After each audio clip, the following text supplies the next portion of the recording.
Hey, Liza Hudson here from ConversionWise, and today I'm going to do a very almost quick 5-minute video on call to action do's and don'ts.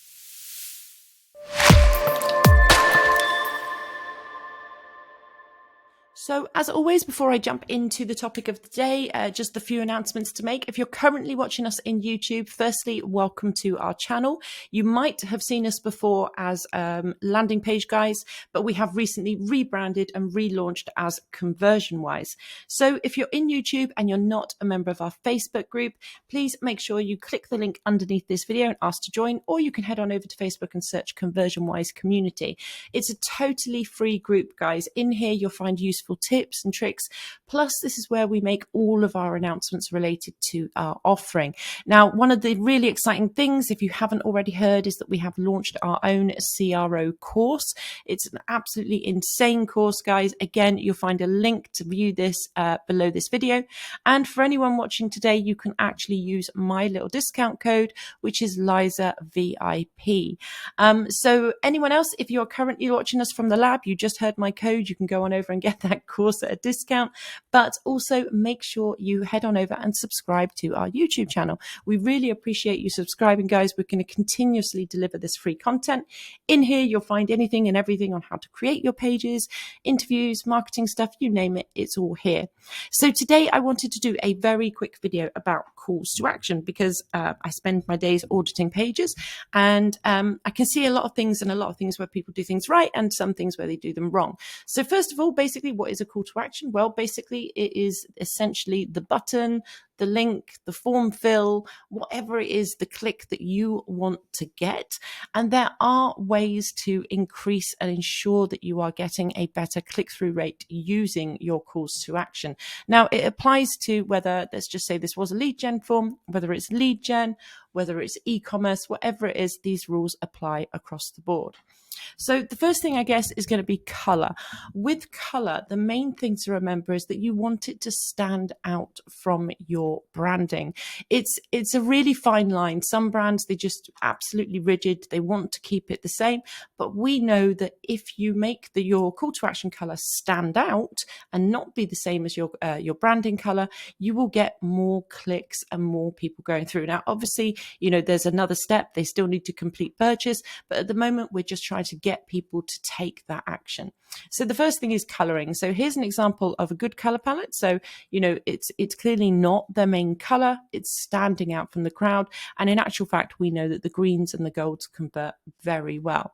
An example here, and this is fairly typical of what we see of a branded approach, is, as you can see, the blue, there's just so much blue going on. Yes, you can see it, but it just gets lost in the page and your eyes are kind of zigzagging all over the place. So ideally, you want the color to stand out from your branding, and that will help to increase that click-through rate. The other thing is to make sure that you are backing up your calls to action with buffers. So these are things like, as you can see here, where you've got the secure payment seals. It could be that you have the star rating. Here we go as an example. The star rating as well. But you want to make sure that you have at least one or the other with every single call to action. Just because it's reinstilling that social proof, it's doing all of this good stuff, and it's psychologically making people think, okay, these guys trust you, I'm going to click this button.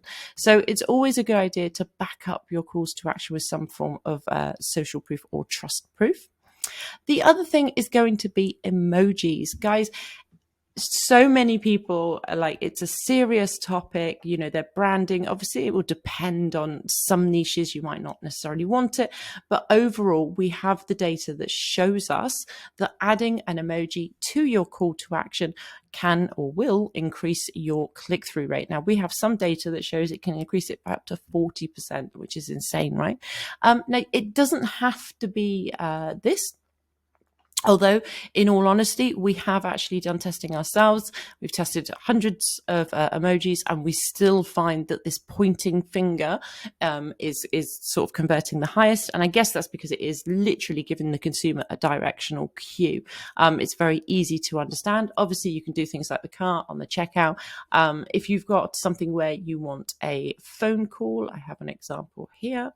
You can do it as simple as having a phone on there. So again, just make sure that you're using emojis on your calls to action. You're keeping it interactive, and you're more likely to get those click-throughs. So another example of someone that doesn't do it very well, and we see this so very often. Oh, my computer's gone on to go slow. Again, if you look here, so this is a product page. And again, it's the same color as the color palette. There's no trust seals here. There's nothing here that's making me want to take action on this particular call to action. So the key points, guys, to take away from this one are: make sure that the color stands out from the crowd.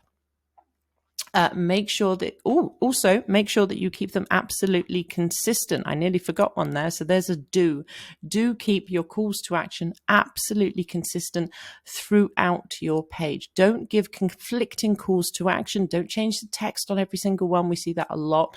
Make sure you keep it the same. And I think if I go through to the next page, yep. So even on the checkout, you want to keep that call to action consistent. Obviously, this is a checkout, but if you look at the font, you look at the emoji, you look at the color, it's exactly the same. And I think this has even got an upsell as well. Obviously, you have to change the text on this flow, but what I'm saying is keep everything absolutely consistent on your calls to action.